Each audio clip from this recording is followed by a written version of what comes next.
So here we go with my very first movie review on this channel. I just finished seeing what I think was a great movie. So the latest Brad Pitt flick called Ad Astra. A lot of talk about it in town. Some people love it, some people hate it. So let's talk about that, and more importantly for this channel, let's talk about the music in the movie Ad Astra.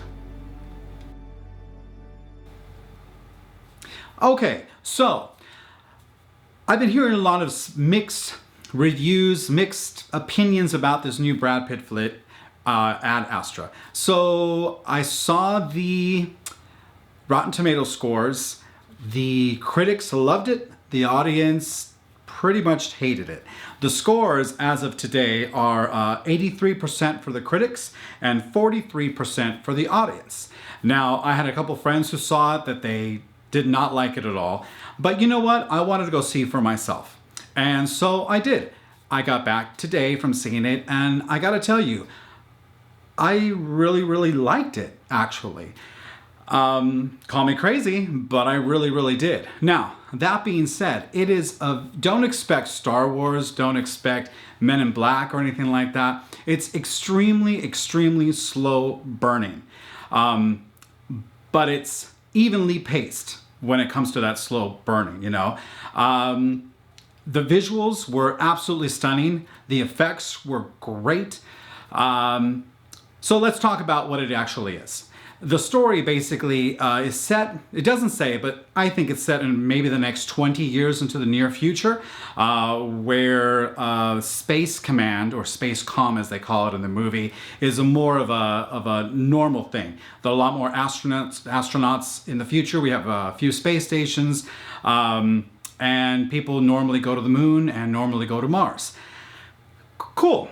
I have to say that this particular movie was probably the most realistic when it comes to what could possibly happen in our future as far as what space exploration and space travel might look like in the near, next 20 years or so. So this movie was written by James Gray and Ethan Gross, and directed by James Gray. Now, if you know your movies, the way I like to compare this movie is if you took Apocalypse Now and then you took 2001: A Space Odyssey, they had a baby, you would come up with Ad Astra. The storyline is something like this. Brad Pitt is an astronaut who has a very famous father who's also an astronaut who was sent on this kind of secret mission, maybe 20 years before, called the Lima Project, and his father, who's played by Tommy Lee Jones, kind of gets, everyone thinks he died because he never came back to Earth. So something has been happening on Earth that is affecting and killing people, so Brad Pitt has to go into space to try to find out about this Lima Project that his father is associated with in order to stop the tragedy and havoc that is being caused back on Earth. And that's basically the synopsis on how it actually all is.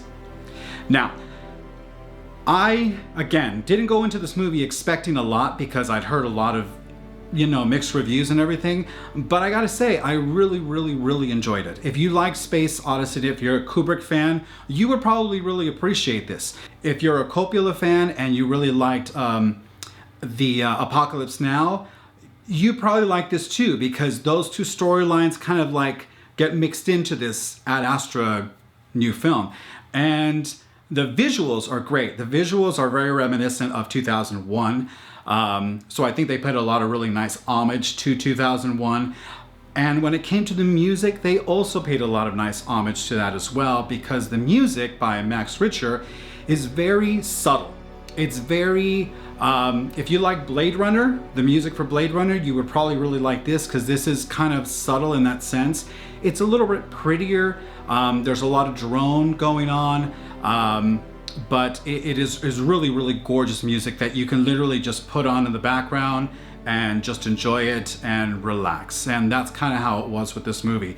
It went well with the pacing of the movie, which was again very slow burning, but the the storyline unraveled well. And there were actually maybe about 2 or 3 points in the movie where the adrenaline spiked up. I won't tell you what happens, but there's something that happens on a space station. There's something that happens kind of like a car chase on the moon, on the surface of the moon, and maybe another couple things that I won't tell you. But it was actually really, I thought it was captivating. I thought it was very captivating visually. Story-wise, I really enjoyed it. And I really got to get my hats off to the way that James Gray kind of pulled it off, and the way that he unfolded everything and gave us bits at a time. It was a bit of a mystery. You kind of look at it like it was a bit of a mystery, maybe a little bit of a whodunit, but overall the music itself was very supportive of how this movie was supposed to unravel and give us a sense of what the future might be like. Maybe a little dark, maybe a little bit, a little green dark, like they used that green kind of tone to the film, like they might have done in The Matrix sort of a thing. So it did have that little bit of a green hue to the tone of the movie.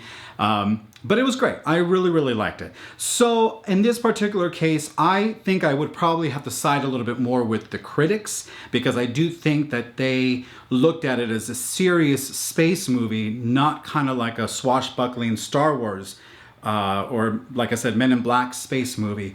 Are there aliens? I'm not going to spoil it for you.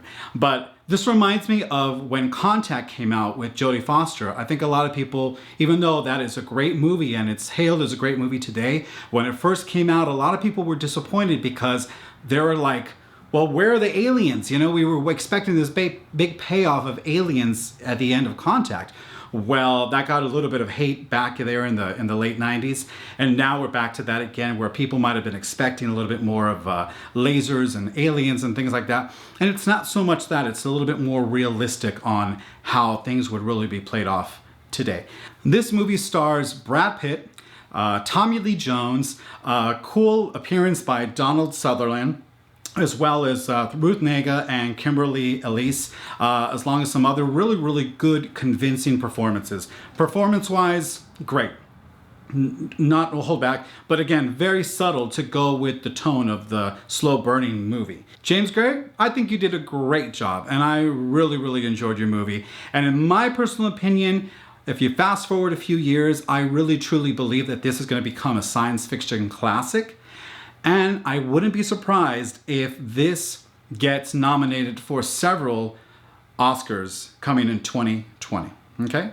So if you haven't checked it out, I actually would recommend it. Just remember, it's slow burning, it's subtle, but it's realistic to what our future might actually look like when it comes to space travel and exploration for our reality, right? Final score that I would give this movie, I would probably give it a solid 8 out of 10.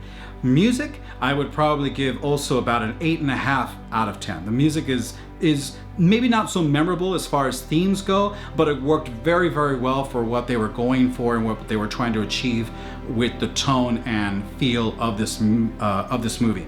And it really gave us the human struggle, which all movies should do. So this music really defined the human struggle that we must be facing in 20 years, or at least Brad Pitt's character might be facing in a situation like this 20 years into our foreseeable future.